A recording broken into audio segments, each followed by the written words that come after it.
Operasi Biara adalah puncak strategi disinformasi Uni Soviet yang dipimpin Pavel Sudoplatov melalui agen Ganda Alexander Demyanov. Dengan menyamar sebagai mata-mata Jerman bernama Max, Demyanov berhasil menyesatkan komando Nazi mengenai arah serangan Tentara Merah. Taktik ini krusial dalam kemenangan Soviet di Stalingrad dan pengepungan pasukan Jenderal Paulus. Begitu rahasianya operasi ini, hingga banyak petinggi intelijen Jerman tetap percaya bahwa Demyanov adalah agen setia mereka. Rewind to March 1942. The Nazis were around 200 kilometers away from Moscow. In less than a year, they tore across the vast expanse of Western Soviet territory from occupied Poland, leaving death and destruction in their wake. But from the most desperate time of the war emerged one of Joseph Stalin's most genius deception operations, codenamed Monastery.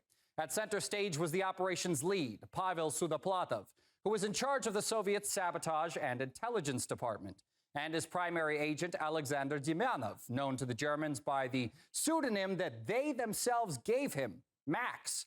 Demyanov was tasked with crossing over to enemy lines under the guise of a czarist anti-Soviet dissident intending on spying for the Germans, with the ultimate goal of gaining enough trust within the Nazi leadership to get as close as possible to Hitler. Fate, however, would deal Demyanov different cards. Upon crossing the front line, the Germans subjected him to torture, a false execution, and endless questioning before eventually deciding to believe his cover story, prep him for a return to the Soviet Union where he was to spy on Moscow's leadership. Demyanov played his role so well that he was decorated by the Germans in their own espionage training camp. Max's prestige in the eyes of the Abwehr leadership was truly high. He received the Iron Cross with swords from the Germans. We, in turn, awarded him the Order of the Red Star.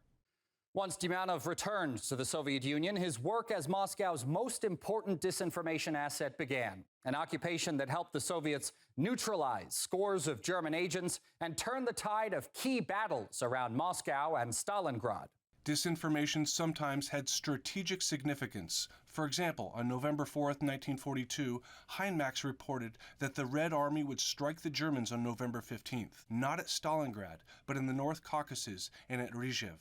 The Germans expected the attack at Rizhev and repelled it. However, the encirclement of Paulus's group at Stalingrad came as a complete surprise. Zhukov, unaware of this radio play, paid a heavy price. Thousands upon thousands of our soldiers under his command perished in the offensive at Rizhev.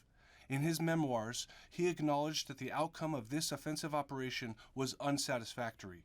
But he never learned that the Germans had been warned of our offensive in the Rizhev direction, which is why they deployed so many troops there.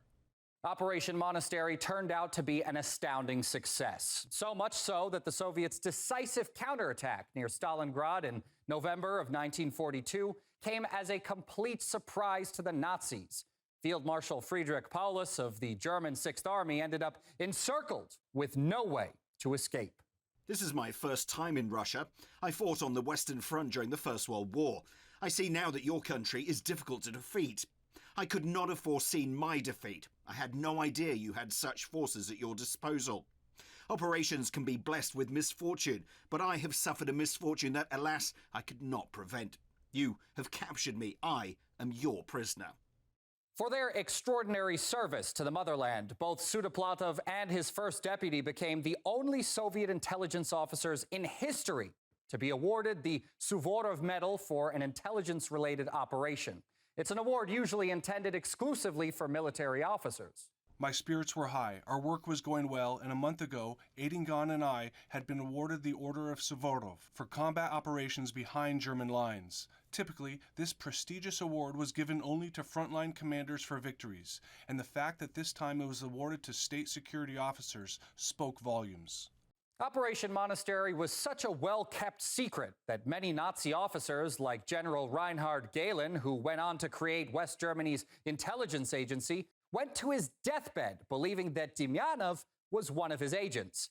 It's one of those stories of unsung heroes who, despite the fact that they remain unknown to much of the world, played such an important part in liberating the world from the scourge of fascism. Jelajahi cara baru mendapatkan informasi. Download MetroTV Extend sekarang.